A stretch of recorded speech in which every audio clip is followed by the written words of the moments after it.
cuando hablamos de la competencia absoluta, decimos, bueno, en esta escala jerárquica, es decir, si es la Corte Suprema, si son las Cortes de Apelaciones, los tribunales civiles, perdón, los tribunales ordinarios o los tribunales especiales, los competentes para conocer, ¿ya? Estamos haciendo referencia a la competencia absoluta.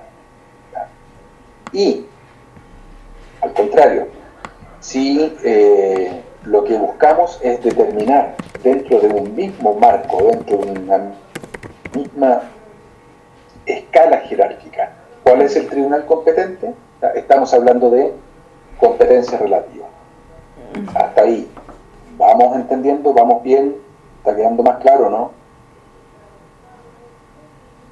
¿Voy muy rápido? ¿Voy muy lento?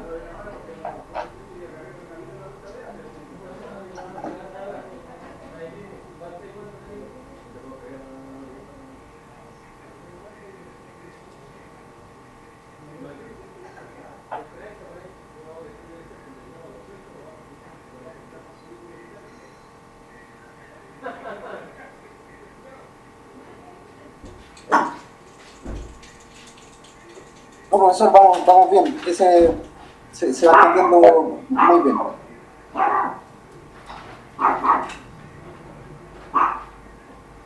Gracias.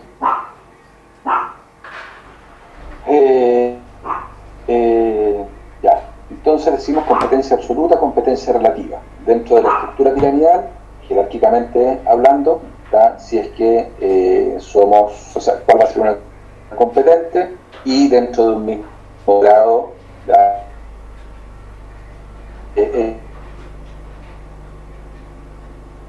Como lo estamos señalando, la competencia absoluta, ¿ya?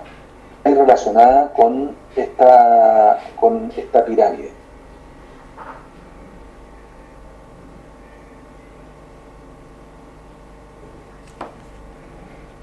Con esta pirámide, ¿ya? Entonces, vamos a tener que distinguir cuál va a ser el tribunal competente para conocer de acuerdo a un orden jerárquico. Por regla general, nosotros sabemos que la Corte Suprema, la excelentísima Corte Suprema, es un tribunal ya de última ratio, de última generación, en el cual las materias que va a haber se encuentran muy determinadas o muy especificadas, dada la importancia que éstas tienen, ¿ya? Algunos recursos, ¿ya? Algunas acciones constitucionales, cuestiones más, por decirlo bien castizamente, cuestiones que van a tener un grado de complejidad mucho mayor que lo que pueden tener las de conocimiento de los otros tribunales. Las Cortes de Apelaciones, como su nombre lo indica, son tribunales de alzada, ¿ya? ¿Qué quiere decir esto? Que por regla general son tribunales de segunda instancia, ¿ya? Y que conocen de los recursos que las partes interponen en contra de las resoluciones dictadas por un tribunal de primera instancia, ¿ya? ¿Por qué les digo por regla general? Vamos a verlo más adelante, porque eventualmente pueden conocer ellos en primera instancia, ¿ya?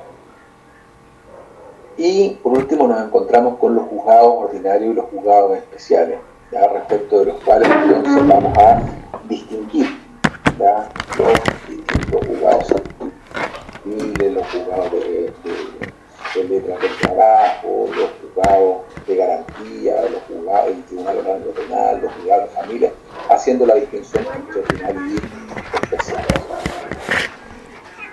Por su parte, la competencia relativa, como se los explicaba, busca determinar dentro de cada uno de estos espacios, ¿ya? ¿Cuál va a ser el competente? ¿Ya? Respecto de la competencia relativa, una sola gran corte. Respecto a las Cortes de Apelaciones, ¿ya? En rigor tampoco tenemos mayor cantidad de problemas porque ya los territorios jurisdiccionales están debidamente determinados. ¿Dónde se nos presenta, ya, el conflicto? Se nos presenta precisamente en los juzgados ordinarios y especiales. ¿Por qué? Porque podemos tener más de uno ¿ya?, que sea competente para conocer. Entonces tenemos que definir cuál dentro de esa escala de competencia lo es, ¿ya? Vamos a ver con un par de ejemplos un poco más adelante. La competencia absoluta, ¿ya?, se establece a través de tres elementos principalmente: materia, cuantía y fuero. No nos hemos metido, ¿ya?, en el fondo de estas tres instituciones, ¿ya?, simplemente la estamos señalando como un elemento, ¿ya?, capaz de determinar la competencia absoluta. Y decíamos que además hay algunos autores que agregan el tiempo, ¿ya?, dentro de los elementos que pueden determinar la competencia absoluta. Y esta determinación del tiempo, ¿ya?, la agregaba la doctrina específicamente por la situación que se da en materia procesal penal, ¿ya?, y de procedimiento penal, en la que existen por dos carriles distintos corriendo dos formas de conocer.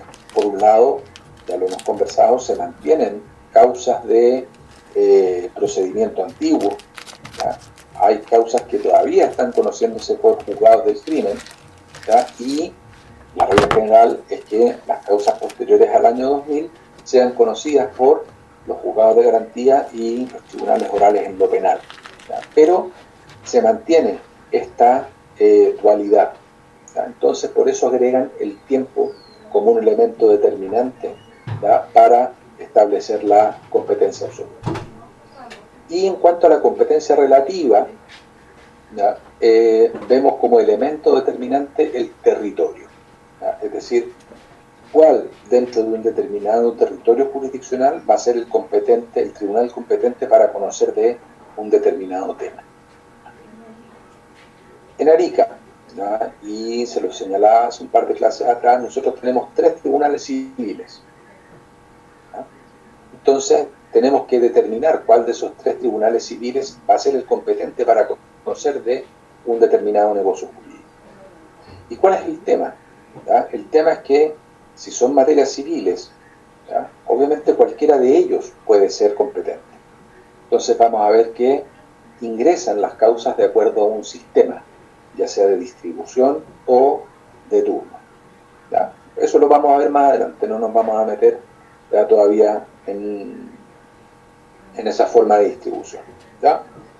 Solamente para que tengamos el concepto, ¿ya?, de que la competencia se determina a través de ciertos elementos, ¿ya?, y estos elementos son materia, cuantía, fuero, tiempo, en el caso de la competencia absoluta, y territorio, en el caso de la competencia relativa. ¿Claro? Sí, profesor. Sí, profesor. Perfecto. Señores, con la finalidad de poder ver las caras de lo que mientras les estoy explicando, ¿ya?, les voy a pedir que enciendan sus cámaras.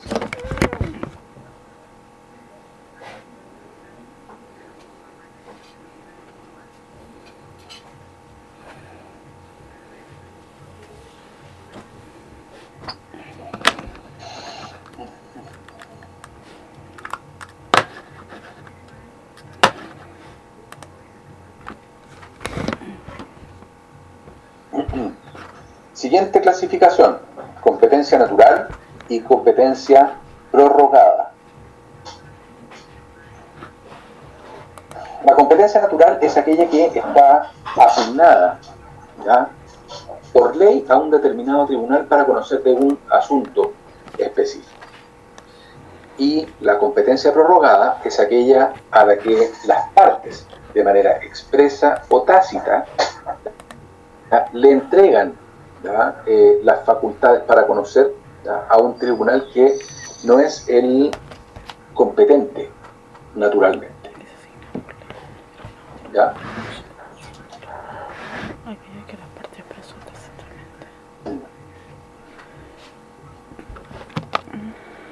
Si nosotros miramos, ¿ya?, el artículo 135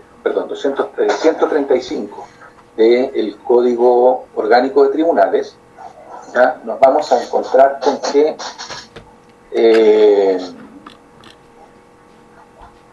con ejemplos, ¿ya?, de competencia natural.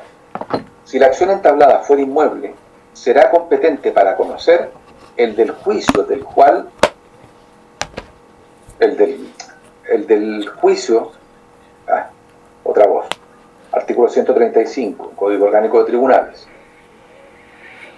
Si la acción entablada fuera inmueble, será competente a elección del demandante, 1, el del lugar donde se contrajo la obligación, o 2, el del lugar donde se encontrare la especie reclamada. Acá nosotros podemos ver, ¿ya?, cómo le entrega, ¿ya?, a la parte la posibilidad de escoger cuál es el tipo de, o cuál va a ser el tribunal competente para conocer del negocio jurídico que está requiriendo de una resolución por parte del tribunal.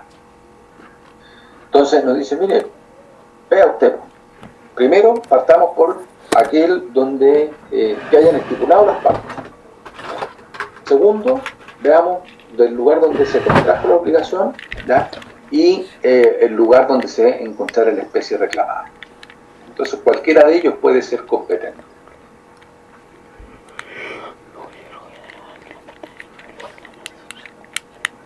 Artículo 139.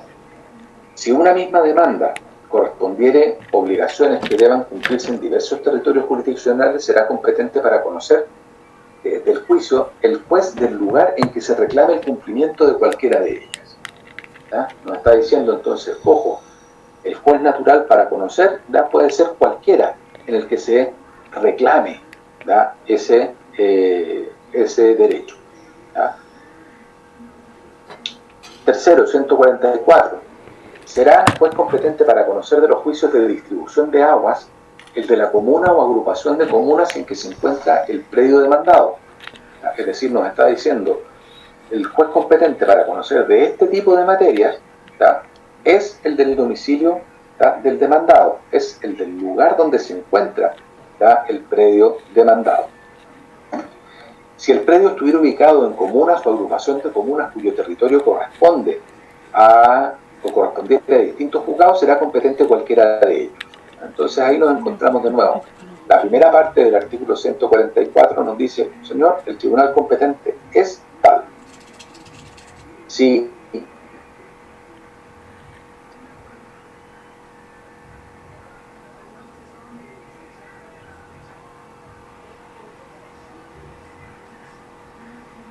competencia en esa forma. Cuando hablamos de la competencia prorrogada, ahora, ya, decimos, bueno, ya, acá hay un juez que es natural competente para conocer las partes, ya sea tácita o expresamente, le están otorgando la competencia a otro, que no es el naturalmente competente, obviamente dentro de el mismo tribunal. Si la materia civil solo va a poder conocerla otro tribunal civil, aparte prorrogar la competencia. En un contrato de arrendamiento, en caso de producirse un conflicto entre las partes, el tribunal competente será aquel que corresponda al del domicilio arrendado. Sin perjuicio que las partes en el contrato de arriendo podrán modificar esta competencia otorgándosela a otro tribunal. Entonces acá vemos las dos rectas. Por un lado, nos está diciendo, ojo, la competencia natural para conocer, ¿ya?, de esta materia en específico, la competencia natural para conocer del conflicto que es un contrato de arriendo, es la del tribunal que tiene asiento el domicilio arrendado, la comuna de domicilio arrendado. Salvo que las partes, ¿ya?, hayan modificado esta competencia otorgándosela a otro tribunal. Y lo vamos a ver con dos ejemplos a continuación. Artículo 181 del Código. Un tribunal que no es naturalmente competente para conocer de un determinado asunto puede llegar a serlo si a ello las partes expresas o tácitamente convienen en prorrogarle la competencia para el negocio. Entonces, ahí está la fórmula mágica, digamos, para este tribunal que no es competente, que no es naturalmente competente. Y aquí vemos dos ejemplos de cómo nosotros podemos modificar la competencia del tribunal o prorrogar la competencia de un tribunal. Artículo 19, domicilio. El arrendatario, como aval y codeudor solidario, suscriben el presente contrato, están obligados a informar al arrendatario cualquier cambio de domicilio laboral en el caso del arrendatario y domicilio particular y laboral en caso de aval y codeudor, como sus correos electrónicos y número de teléfono, para los efectos legales que deriven del presente contrato.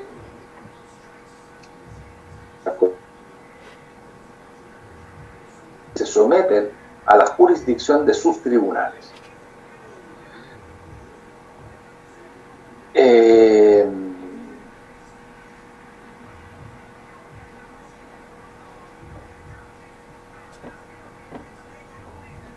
Muchos de los que estamos, si es que no todos, de los que estamos presentes hoy día en esta clase, hemos firmado un contrato con alguna empresa de servicios telefónicos, celulares, por ejemplo. ¿Alguien ha leído el contrato al momento de firmarlo?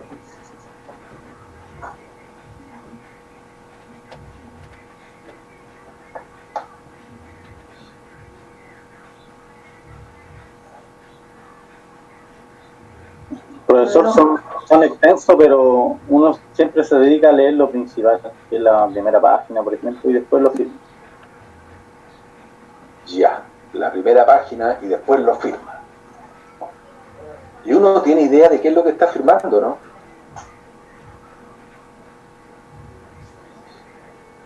Profesor, es que se entiende que la persona que le ofrece el contrato le da las indicaciones de lo que va a consistir en lo que uno está contratando y uno aplica de buena fe. Es que los contratos se cumplen de buena fe. Eso es un principio del derecho internacional. Y obviamente con aplicación en nuestra legislación. Todos los contratos ya los vamos a cumplir de buena fe porque estamos pactando de buena fe. Y lo pactado obviamente obliga. Pero la verdad es que nosotros generalmente cuando revisamos un contrato, por ejemplo de telefonía celular, lo que hacemos es mirar cuál es el plan que nos están ofreciendo y cuál es el valor. Y el resto nos importa un huesco. La verdad es que no le prestamos mayor atención al tema, no vemos cuáles son los efectos del incumplimiento, si tiene multa, si no tiene multa, cada cuánto tiempo nos pueden cortar el teléfono si es que no pagamos. La verdad es que esperamos a que las cosas sucedan y no tenemos idea de qué es lo que estamos haciendo. Probablemente todos los que hemos suscrito un contrato de telefonía celular no tenemos, y que hemos hecho acá en Arica, por ejemplo, no tenemos la más prístina idea de que en caso de conflictos con la empresa telefónica nosotros tenemos que ir a demandar a Santiago. Porque si ustedes se fijan en la parte final de sus contratos, en la mayoría de ellas, nos vamos a encontrar con que hemos prorrogado la competencia a los tribunales de la región metropolitana. ¿Se fijan? Doña Susana, ¿me autoriza a ocuparla de ejemplo este año nuevamente? Perfecto. Doña Susana vive en Arica. Perfecto. Doña Susana vive en Arica, tiene su domicilio en Arica, tiene su residencia en Arica, trabaja en Arica. Sin embargo, en un contrato de trabajo dice, o decía, porque después se modificó, que fijaban el domicilio en la ciudad de Calama para todos los efectos legales y prorrogaban a la ciudad, a los tribunales de Calama la competencia para conocer de los conflictos que se suscitaran producto de ese contrato de trabajo. ¿Qué quiere decir esto? Que viviendo doña Susana en Arica, ¿ya? Estando doña Susana en Arica, trabajando doña Susana en Arica, ¿ya? Si se producía un conflicto con su empleador, tenía que ir a demandar a Calama. ¿Por qué?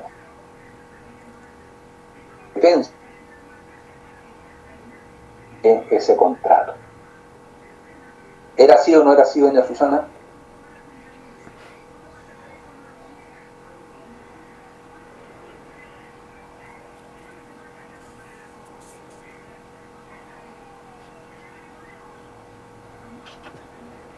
¿Te escuchó? Sí, profesor, No, así es. Ya. Se queda como pegado, Sí, profesor, a veces. ¿Qué no? No sé si es mi internet, pero parece que se queda pegado así. Así que ya estaba un poquito más lenta la conexión. Puros problemas estamos teniendo en este curso, ¿eh? Profesor, yo tengo una duda a ese respecto. En ese caso de Susana, se define dónde va a ser la posible demanda, pero usted habló de dos lugares donde se puede interponer. Por ejemplo, en el lugar donde se contrajo la obligación y en el lugar donde se encontrara la especie, ¿cierto? Esos son los dos lugares donde uno puede interponer. ¿Qué pasa si en este caso los abogados no se ponen de acuerdo y uno quiere en un lado y el otro quiere en un lado? ¿Quién es el que dirime ahí? ¿Dirime? ¿Quién va a demandar? Ah, el que demanda es el que demanda. Ah, ya. ¿Quién parte o quién marca, ¿ya? esta prórroga de competencia es, o quien le da inicio a este tema, ¿ya? Es el demandante al momento de la interposición de la demanda. ¿Ya? Ese demandante es el que escoge, en definitiva, dónde va a presentar su demanda.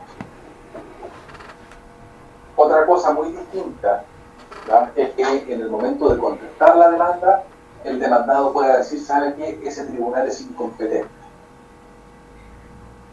Porque obviamente eso va a ser parte de su defensa y el tribunal tendrá que determinar si existe o no la competencia para ello. ¿Ya? Pero en esta prórroga, ¿ya? Es el demandante el que marca la pauta. Y siempre va a ser el demandante el que marca esta pauta. ¿Ya?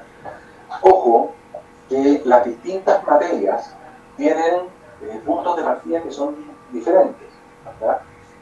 En el ejemplo del artículo 181 que veíamos hace un momento atrás, del artículo 135, ¿ya? En ese caso específico estamos hablando obviamente de competencias de materia civil. Lo que veíamos en el artículo 139 lo mismo, ¿no? El 144 lo mismo. ¿No? En el caso que poníamos de doña Susana, el tema cambia porque obviamente cambiamos de materia, nos vamos a plano laboral, ¿no? Que ahí obviamente tiene también criterios para determinar la competencia distintos. Y si nos vamos a lo penal, también nos vamos a encontrar con otros criterios que también son distintos. Nosotros nos estamos enfocando hoy día en la parte procesal civil, que es lo que a nosotros nos convoca, ¿ya? Durante este periodo de tiempo.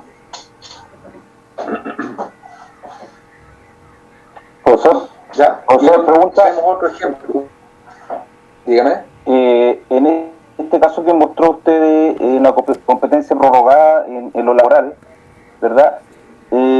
Finalmente el tribunal competente sería el que determine las partes en el contrato, ¿verdad? Así es.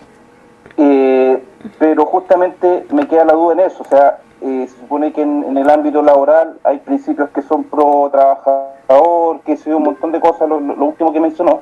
Entonces yo podría, en el caso de demandar a mi empresa, porque obviamente si lo demando en Calama, Iquique, en Antofagasta, donde sea, los costos procesales van a ser más altos, los costos de contratar a un abogado, yo quiero demandarla acá en Arica, es posible hacerlo pese a esa prórroga que hacemos de competencia en el contrato laboral, en el contrato de trabajo.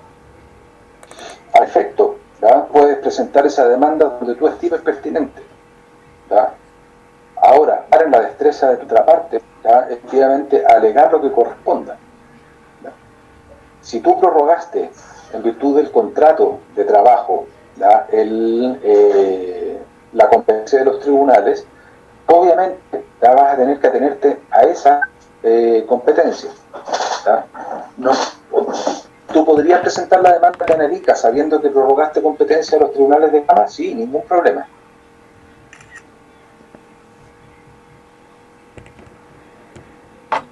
Es decir, ¿sabe qué? Tribunal de Arica, usted no es competente para conocer. ¿Y por qué no es competente para conocer? Porque aquí la parte ya suscribió un contrato en el que prorrogó la competencia a los tribunales de Calama.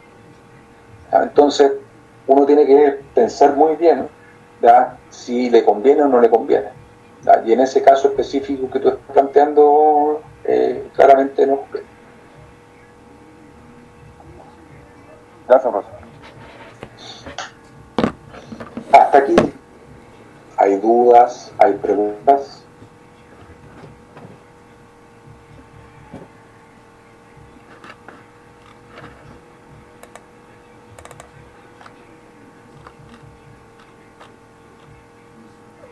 ¿Estamos bien? ¿Estamos claros? Sí, profe. Ya, perfecto.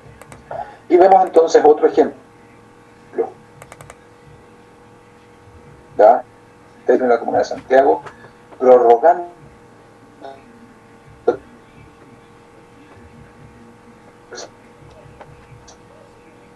expresamente la competencia de los tribunales consumidores. Quedémonos con la primera parte de esta cláusula. Para los efectos de este contrato, los comparecientes, ¿ya? Constituyen su domicilio en la Comuna de Santiago, prorrogando expresamente la competencia para ante los tribunales ordinarios de justicia con jurisdicción en dicha comuna. ¿Por qué tomé esta cláusula como ejemplo de un contrato o como ejemplo de contrato? Esta cláusula corresponde a un contrato de compraventa de inmuebles, ¿ya? De una constructora que tiene competencia, que tiene presencia a nivel nacional. Y el contrato es exactamente el mismo para los inmuebles que se venden en la ciudad de Arica, en la ciudad de Antofagasta, en la ciudad de Copiapó, en la ciudad de Santiago, en la ciudad de Rancagua, en la ciudad de Concepción o en Punta Arenas. ¿Ya? Es exactamente el mismo tipo de contrato, ¿ya? Y la cláusula es exactamente la misma. Entonces, independiente de que nosotros suscribamos ese contrato en la ciudad de Arica, en Iquique, en Antofagasta, en Copiapó, ¿ya? En Rancagua, en Temuco o en Punta Arenas, ¿ya? Siempre vamos a tener que demandar, ¿ya? O resolver los conflictos en Santiago. ¿Por qué? Porque en este contrato prorrogamos, ¿ya? La competencia. Yo los invito a que tomen algunos de los contratos que ustedes han suscrito con casas comerciales, con distintas instituciones, ¿ya? Telefonía, no sé, las que ustedes quieran, y revisen, ¿ya? Esos contratos en la parte final. Váyanse al tiro a las últimas 2 o 3 cláusulas, ¿ya? Que es donde generalmente se establece, ¿ya? El tema del domicilio y eventualmente las prórrogas que puedan otorgarse. Y se van a dar cuenta con sorpresa de que en muchos de esos contratos hemos fijado la competencia de los tribunales en la ciudad de Santiago, ¿ya? Con todo lo que ello implica. Es decir, nosotros tendríamos que ir a demandar a la ciudad de Santiago. También es para la empresa es un tema también económico, porque en vez de tener abogados en cada región del país y oficinas, tienen los abogados y el staff en Santiago, donde los pueden observar inmediatamente. En efecto, tiene un tema de centralismo, ¿ya? Que va adosado ¿ya? A esta prórroga de competencia. Obviamente, si yo tengo mi casa matriz en Santiago, es mucho más fácil poder controlar qué es lo que pasa en un juicio en Santiago a que yo dependa de un tribunal en Arica, en Iquique o en otra ciudad, porque obviamente voy a tener que contratar a un abogado o hacer viajar a los abogados de la empresa. Entonces, obviamente, va también asociado a un tema presupuestario de las, en este caso, de las empresas. Profesor, vamos a otra clase. Perdón. En vista a los antecedentes, los tribunales civiles de Santiago deben ser los más saturados de todo Chile. Partamos de la base de que son 33. Son 33 juzgados civiles, solamente para Santiago. ¿Ya? Santiago. Recuerden que existe en Santiago, se da una situación bien especial, dada la extensión de la comuna dada la extensión de la región metropolitana y dada la cantidad de población que existe, existen dos cortes de apelaciones, Santiago y San Miguel, y en consecuencia existen juzgados civiles en Santiago y juzgados también en San Miguel, ¿ya? Y de esos juzgados además dependen otros juzgados, Talagante, Melipilla, ¿ya? Entonces hay una serie de otros tribunales que dependen, ¿ya? de Santiago, pero solamente en Santiago, la comuna de Santiago, ¿ya? Tenemos 33 tribunales, una cantidad no despreciable de judicatura. Sigamos con la clasificación. Competencia propia y competencia delegada. El artículo 7 del Código Orgánico de Tribunales nos señala que los tribunales solo podrán ejercer ya su potestad en los negocios y dentro del territorio que la ley les hubiere respectivamente asignado. ¿Ya? Para efectos didácticos dividimos el artículo 7 en dos partes. ¿Ya?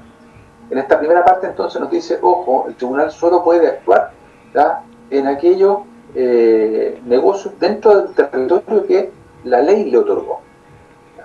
Que la ley le asignó. ¿Ya? Entonces, cuando hablamos de competencia propia, la relacionamos con aquella que naturalmente por voluntad de las partes y en virtud de prórroga de competencia corresponde al tribunal para el conocimiento por aplicación de las reglas de competencia. ¿Ya? Solo pueden conocer, ¿ya? Dentro, o sea, de los negocios y dentro del territorio que la ley les hubiere respectivamente designado. Es la regla general, ¿ya? Los tribunales de Arica van a conocer en Arica, ¿ya? No pueden ir más allá de sus fronteras jurisdiccionales, ¿ya?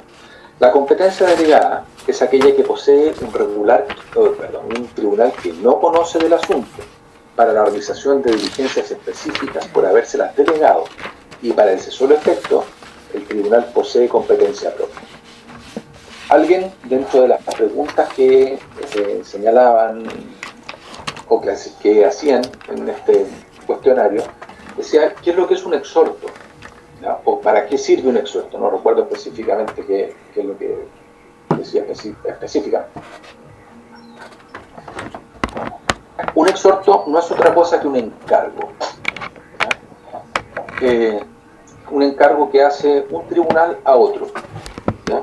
Específicamente sobre la base de la competencia delegada. ¿Ya? ¿Por qué? Porque hay un tribunal que es el naturalmente competente, ¿ya? Y que obviamente tiene competencia propia, ¿ya? Para conocer, que necesita realizar un trámite fuera de los límites de su jurisdicción, ¿ya? Fuera de los límites de su territorio jurisdiccional. Y para ello, la única forma de poder hacerlo es solicitar el apoyo a un tribunal del lugar que corresponda, digamos, del lugar que sea, de acuerdo a la acción que se esté planteando. Entonces nos encontramos con que hay un tribunal que no es el naturalmente competente para conocer, que sin embargo está realizando determinadas gestiones. De la lectura del artículo 7, que veíamos a propósito de competencia propia, la segunda parte dice, lo cual no impide que en negocios que conocen puedan dictar providencias que hayan de llevarse a efecto en otro territorio jurisdiccional. Si leemos el artículo 7 completo, dice, los tribunales solo podrán ejercer potestad en los negocios y dentro del territorio que la ley les hubiera respectivamente asignado, lo cual no impide que en negocios que conocen puedan dictar que hayan de llevarse a efecto en otro territorio. ¿Ya? Estas providencias que se van a desarrollar en un territorio distinto, ¿ya? Es lo que nosotros denominamos exhorto. ¿Ya? Le pedimos a un tribunal que realice una determinada gestión, ¿ya? Y lo facultamos para que esa gestión se lleve adelante. Una vez que se cumple con la gestión, ¿ya? Ese tribunal la toma y la devuelve al tribunal exhortado, perdón, al tribunal exhortante o al tribunal de origen. No sé si se entiende.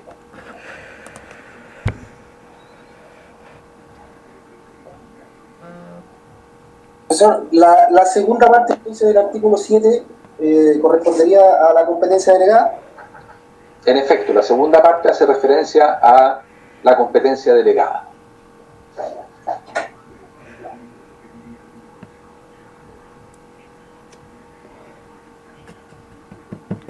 Ahí nosotros, en la lámina, tenemos además un ejemplo, el artículo 389, número 3, inciso cuarto, del Código de Procedimiento Civil. El artículo 389 del CPC, ¿ya? Nos dice lo siguiente.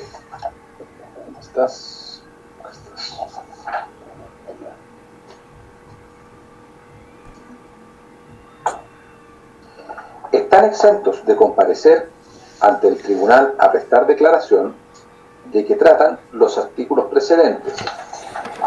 1. El presidente de la República. 2. Señala una serie de gente. Los que por enfermedad o cualquier otro impedimento calificado por el tribunal se hallen en imposibilidad de comparecer. 3. Las mujeres, en caso de que el tribunal estime prudente eximirlas de esta instancia. Si nos vamos al inciso cuarto del numeral tercero, dice, si la persona que haya de prestar declaración en forma prevenida en este artículo se encuentra fuera del territorio del tribunal que conoce de la causa, encargará la diligencia al juez competente de la residencia actual del litigante.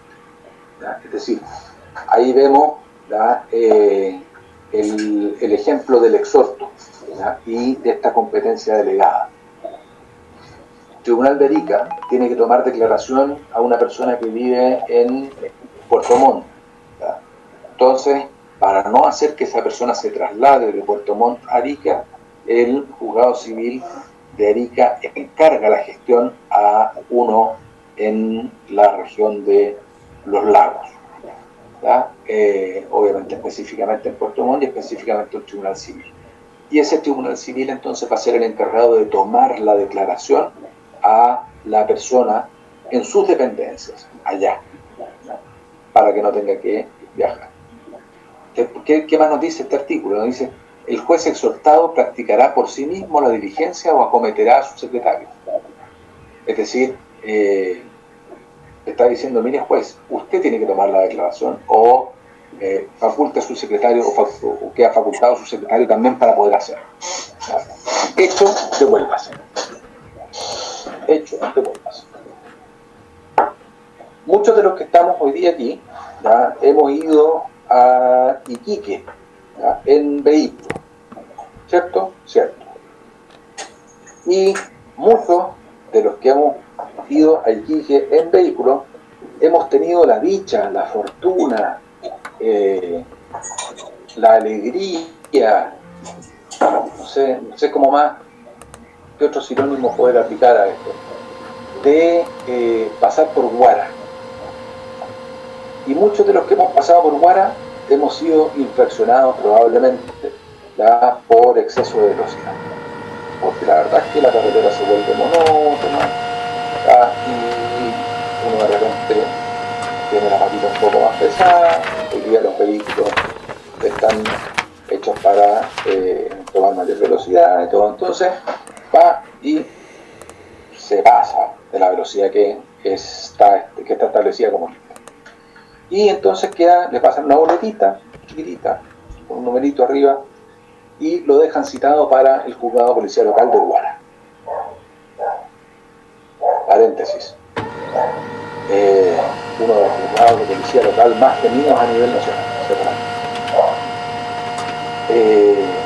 Y uno vive acá en Arica. Entonces, ¿qué es lo que hace?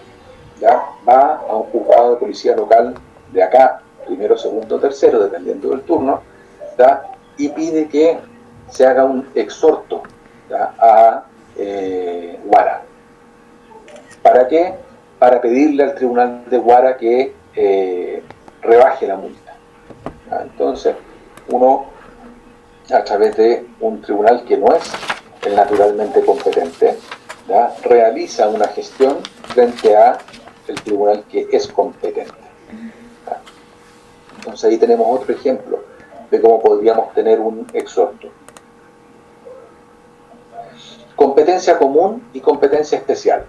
¿Ya? Respecto a la competencia común, decíamos, es aquella que permite a un tribunal conocer indistintamente de toda clase de asuntos, sean civiles, contenciosos, no contenciosos o penales.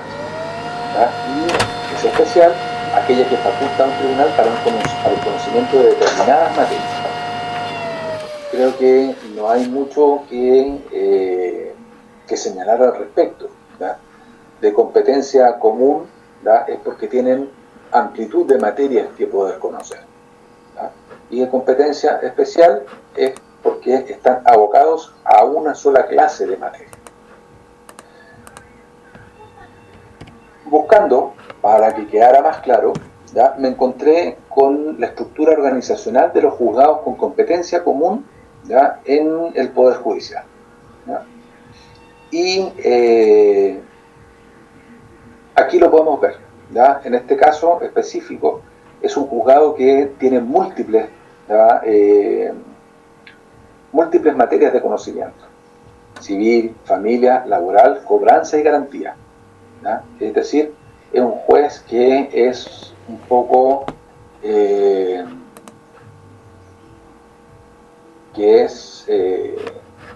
como el señor Corales del circo. ¿Ya? Hace de todo, tiene que hacer de todo. Entonces, para ello se le dota, ¿ya? De lo necesario para que pueda resolver todas las materias. Si ustedes se fijan, ¿ya? Está el juez, está el secretario, y aquí nos encontramos con un consejero técnico. Un consejero técnico es propio, ¿ya? Del ámbito de familia. ¿Ya? Entonces, aquí ya empezamos con el primer híbrido. ¿Ya? Después dice, tenemos atención de público, informático y servicios, que eso lo vamos a encontrar generalmente en todos los tribunales, y después nos vamos a las materias específicas. Hay un administrativo de garantía, ¿ya? ¿Por qué? Porque conocemos causas de garantías como juez común. Hay un administrativo de familia, ¿ya? ¿Por qué? Porque vemos, ¿ya? Que se tratan materias de familia. Hay un administrativo civil, porque tiene como competencia también lo civil, y un administrativo laboral y de cobranza, porque dentro de su pega está la realización de estas materias, la revisión de estas materias. ¿Ya? ¿Por qué? Porque tienen competencia común. En cambio, ¿ya? Si nosotros miramos la competencia específica o la competencia especial, nos vamos a encontrar, en el caso de una causa de un tribunal civil, ¿ya? Exclusivamente civil, ¿ya? No ve ninguna otra cosa que no sea civil, ¿ya? Quiero decir con esto que no ve causas de familia, no ve causas penales, no ve causas laborales, ¿ya? Se dedica solamente a lo que es materia civil. Vemos que hay un juez, un secretario, ¿ya? Que hace las veces de juez, ¿ya? Y después los administrativos relativos a las causas civiles, ¿ya? Administrativo de causa, administrativo de sala, administrativo de causa, ayudante de servicio, administrativo informático, público, ¿ya? Jefe de causa y sala, ¿ya? Jefe de atención de público, ¿ya? Entonces vamos acotando, ¿ya? Las distintas materias, ¿ya? Pero se las entregamos a un juez con competencia exclusiva. en este tipo de materia. Competencia privativa y competencia acumulativa. La competencia privativa es aquella en que, de acuerdo a la ley, solo va a existir un tribunal competente para conocer. Solo va a existir un tribunal competente para conocer. Volvemos al ejemplo de Pozo Almonte. Pozo Almonte tiene un solo tribunal, ¿verdad? Entonces la competencia es privativa de ese tribunal. Solo él puede conocer. No hay más para que conozca. La competencia acumulativa, en cambio, es aquella en que, de acuerdo a las reglas de competencia que establece la ley, existen dos o más tribunales potencialmente competentes para conocer un asunto, ¿ya? Pero que, prevenido cualquiera de ellos, el conocimiento del asunto, cesa la competencia de los demás para conocer del asunto y por el solo ministerio de la ley.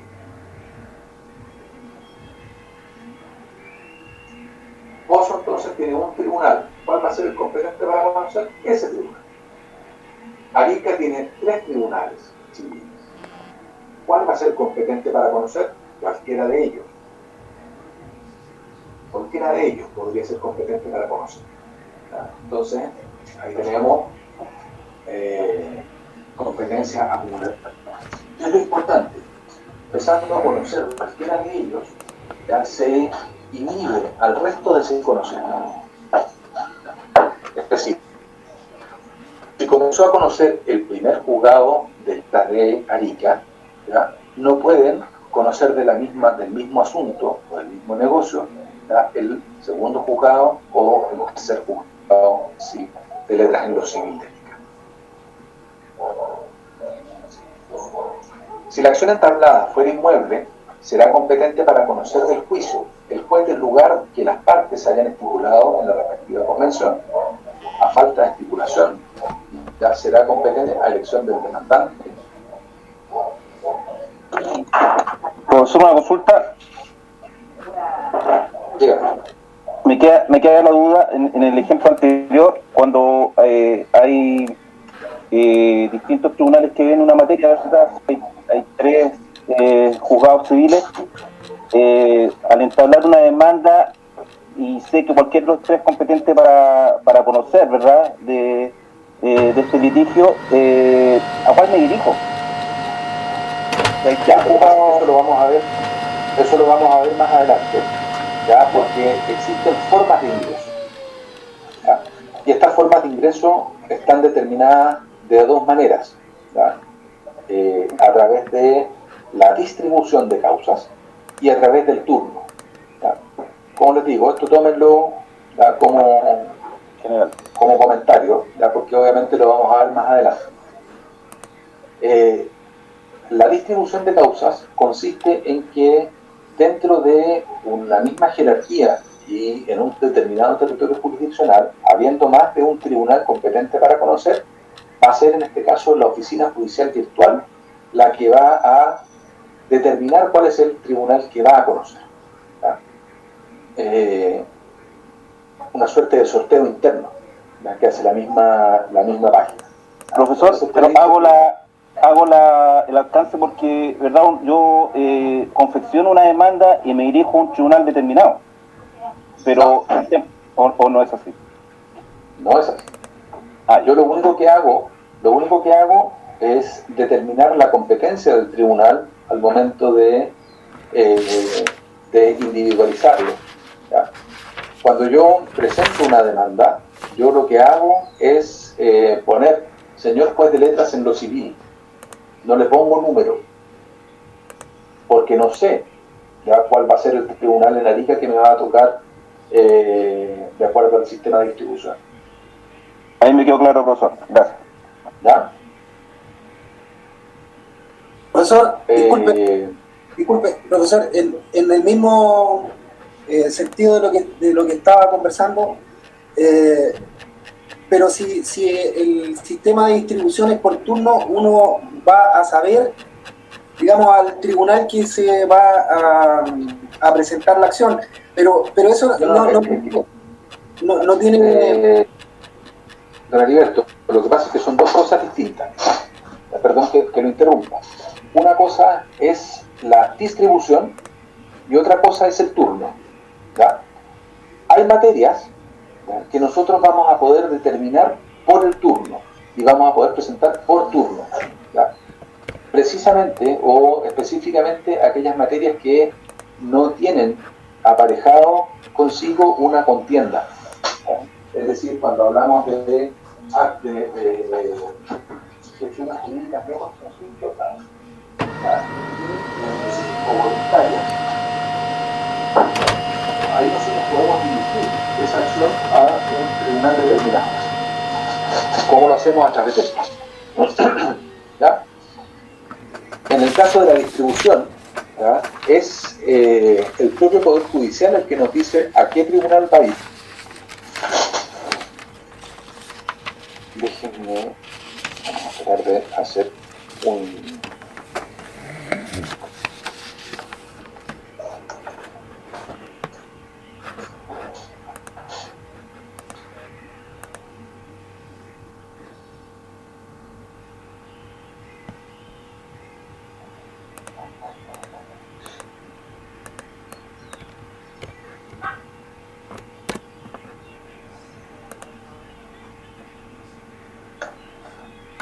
un momento que vamos a tratar de mostrarles. A ver si está el tribunal de prueba.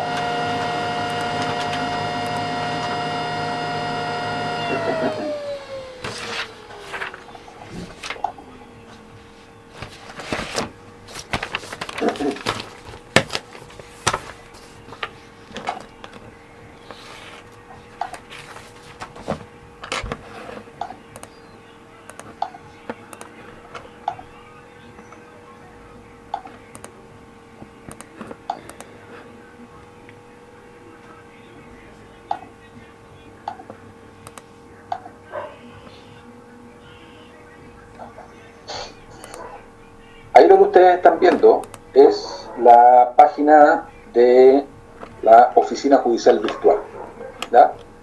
Entonces aquí nos permite ingresar, ¿ya?, la demanda y vamos a poner un tribunal civil y vamos a buscar, uno que era un tribunal de prueba. ¿Qué hago?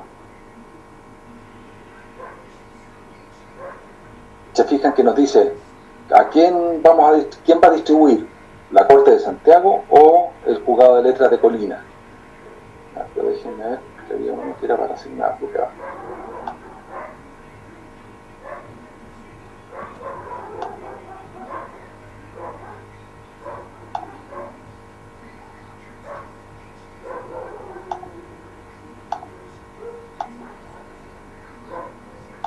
Bueno, no está el de prueba, pero vamos a tratar de hacer algo sin llegar hasta el final.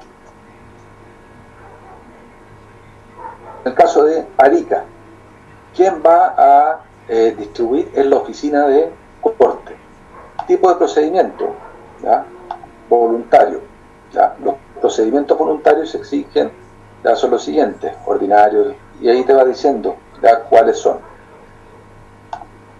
Y vamos a poner, por ejemplo, ¿ya?, autorización para litigar, cualquier cosa. ¿Ya?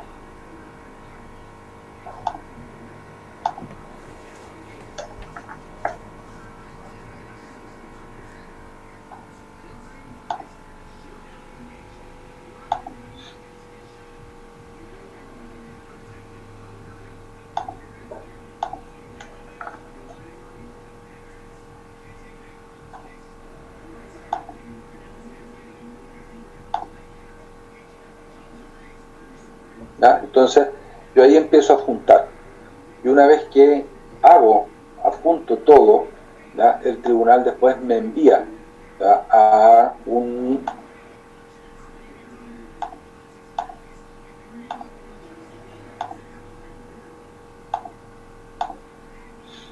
¿ya? El tribunal, como les decía, me envía a cuál es el tribunal, ¿ya?, que va a corresponder a la gestión que yo presenté. vamos a mirar.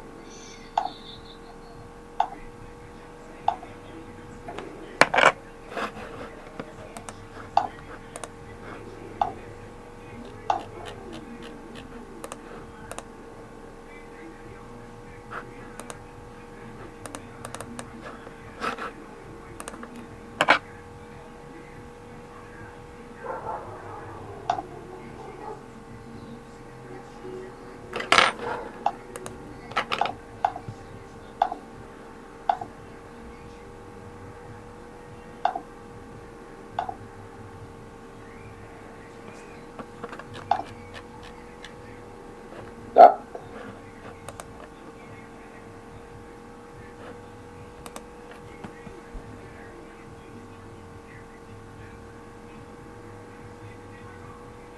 Ahí me dice cuáles son las demandas que iban dirigidas, en este caso, a familia. Entonces, esa pega va haciendo la propia página del tribunal. Ya te asigna rol, te dice cuál es el tribunal que va a ser el competente para conocer y va tirando entonces las causas para conocimiento de ese tribunal.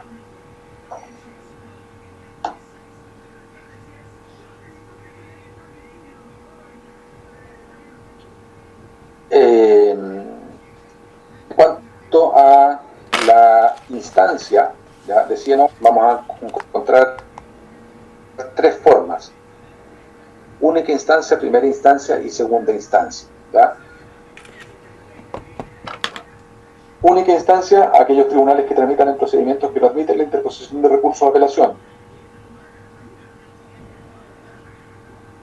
Y los jueces de letra conocerán, uno, en única instancia, A, de las causas civiles cuya cuantía no exceda de las 10 unidades tributarias mensuales. ¿Ya? Eso lo vamos a relacionar más adelante con la cuantía para la determinación de la competencia absoluta.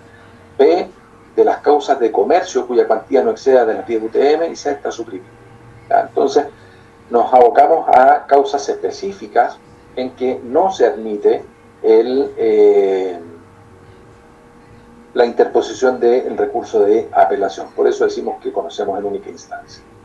Primera instancia, conocen aquellos procesos en que es posible la interposición de recursos, específicamente el recurso de apelación.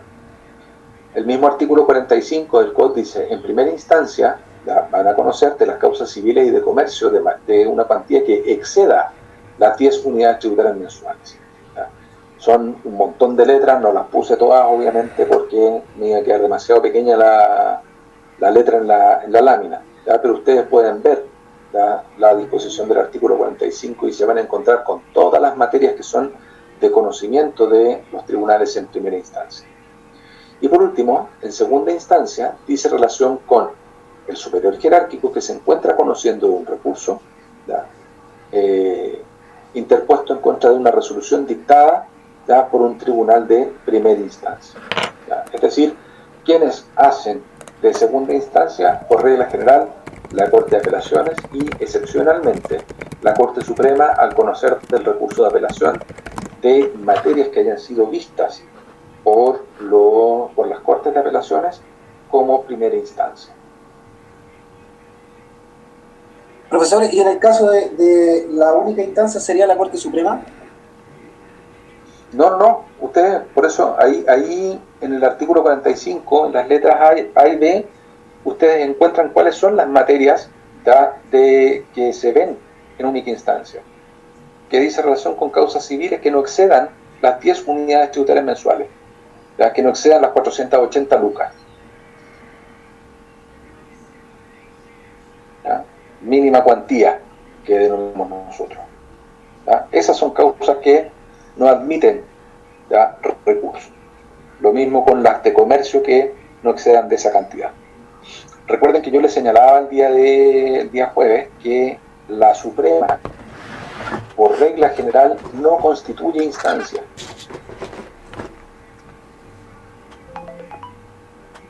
La Corte Suprema, por regla general, no constituye instancia. ¿Ya? Entonces, ¿cómo se llama? Para que no nos confundamos con eso. ¿ya? La Suprema no constituye instancia.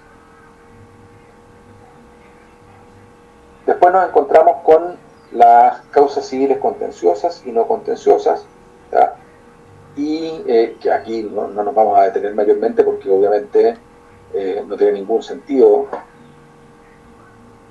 ¿ya?, el dilatarnos en aquellas cosas en que existen conflictos y aquellas en que no existen conflictos, ¿ya? Civil contenciosa va a ser todo aquello en que tengamos demandante y demandado, y civil no contenciosa va a ser aquello en que no tengamos un demandante, sino que tengamos un solicitante, ¿ya? Y ese solicitante, ¿ya?, obviamente puede ser una persona o más personas, pero ¿ya?, hay una sola parte. Ejemplo, en un cambio de nombre, ejemplo en un cambio de sexo, ejemplo en una solicitud de concesión minera, ejemplo, ¿ya?, en una gestión de pérdida de un documento bancario, ¿ya? Ahí tenemos una sola parte que, ¿ya?, es la que está solicitando. No contencioso no va a generar, por regla general, una pelea.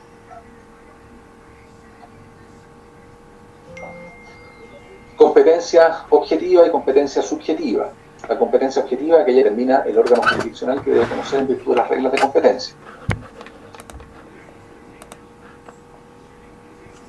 Es decir, nos abocamos específicamente a las reglas de competencia. Materia, cuantía, objetiva. Está relacionada ya no con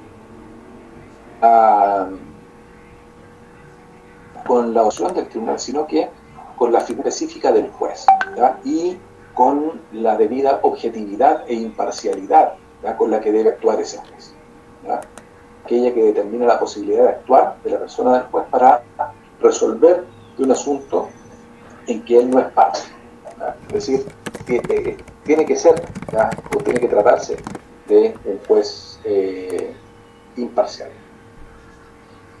Finalmente, ya hablábamos de las reglas de competencia. Y aquí quiero pedirles, no confundamos elementos, ¿ya?, con reglas. Los elementos que nos sirven para determinar la competencia son la materia, la cuantía, el fuero, el tiempo, el territorio, ¿ya?, dependiendo si es competencia absoluta o si es competencia relativa. Las reglas de competencia, ¿ya?, son otra cosa, son estos principios básicos, ¿ya?, que establece el legislador respecto de la competencia y que deben aplicarse sin importar la naturaleza del asunto y sin importar la clase o jerarquía del tribunal que conoce, ¿ya? Es decir, sin importar la competencia absoluta y sin importar la competencia relativa. Y aquí nos encontramos con distintas reglas, ¿ya? ¿Cómo andamos con el tiempo? Andamos medio topados ya, ¿o no?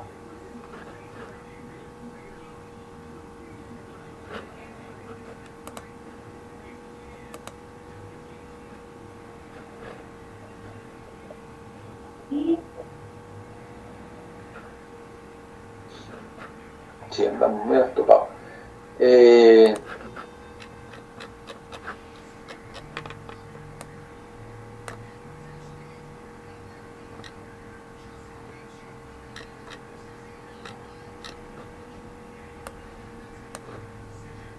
A ver, esta última parte la vamos a dejar para la clase el día jueves, ¿ya?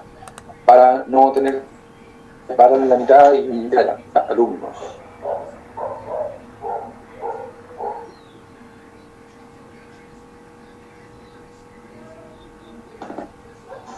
Quiero saber si quedó claro o no quedó claro hoy día el tema de clases. Sí, profesor, quedó súper clara. Ahora yo entendí ya, es como el paso a paso. Yo también Sí, profesor, está muy claro. Claro. Fue temático y siempre como veníamos en el resto de las clases. Me da la impresión que la clase pasada fue un poco más rápido el ritmo y ahí quedamos un poco botados, pero ahora sí. Bien, me alegro entonces que haya valido el esfuerzo de quedarme hasta las tantas, ya, contestando, viendo las preguntas y armándoles el PowerPoint. En su momento lo vamos a subir, ya, tal como se subieron los otros dos, ya, y lo van a tener como apoyo, digamos, para la evaluación. Que tengan un excelente fin de semana y nos vemos el día jueves. Gracias, profesor. Hasta luego, profesor. Que esté bien. Buen día. Gracias, profesor. Chao, buen día. Muchas gracias, profesor.